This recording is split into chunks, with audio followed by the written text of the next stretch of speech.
Từ đó là 1957 tu tới bây giờ, triền miên lo tu biết bao nhiêu cảnh nghịch cảnh. Về đời cũng là nghịch, về đạo, về thiên liêng, về cõi âm cũng nghịch, nhiều chuyện phá khuấy. Nhưng mà tâm tôi dứt khoát một đường phát triển tâm linh đi tới. Con người muốn tìm ra hạnh phúc phải tìm tâm linh mới có hạnh phúc, chứ thể xác không có hạnh phúc. Nay khỏe mai bệnh không giải quyết được, chỉ tâm linh mới giải quyết trọn lành. Cho nên do đó tôi tu ở Việt Nam, tự nhiên bao nhiêu người đến nhà tôi và xin hỏi đạo, đặt nhiều câu hỏi, tôi giải thích đều thông.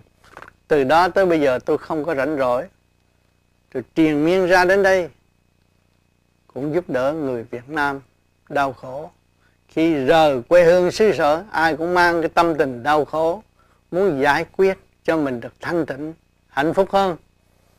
Tôi ngày đêm lo tu, có kết quả tốt, thanh nhẹ. Tôi muốn cống hiến cái phương pháp tôi đã và đang hành cho mọi người. Nhân loại đang khao khát sự đau khổ, nhân loại đang tìm khả năng của con người, đang tìm nội khoa tâm lý của chính mình, không hiểu. Mỗi người là một khả năng trong vũ trụ này. Cho nên chúng ta có cái xác tiểu thiên địa này là bao gồm kim, mộc, thủy, hỏa, thổ, tim, gan, tỳ, phế, thận. Nó có ngũ sắc, ngũ quan, quyền sắc, quyền quan trong cơ tạng chúng ta và khối óc. Và chúng ta thiếu thanh tịnh, nó mất đi cái ánh sáng trong nội thức. Cho nên chỉ có tu thiền mới tìm tàng lại những cái gì mà chúng ta mất. Cuộc đời chúng ta thấy rõ hoàn cảnh là ân sư. Thế gian thiếu thốn đủ chuyện mà chúng ta cố gắng đi tới sự thanh tịnh, hòa ái tương thân của mọi người thì tự nhiên chúng ta sẽ có tất cả. Nhưng ngày hôm nay những người Việt Nam đã đi khắp thế giới, năm châu để tìm tàng lại sự mất mát của bao nhiêu kiếp. Mà nếu người tu về tâm linh thì thấy rõ hơn.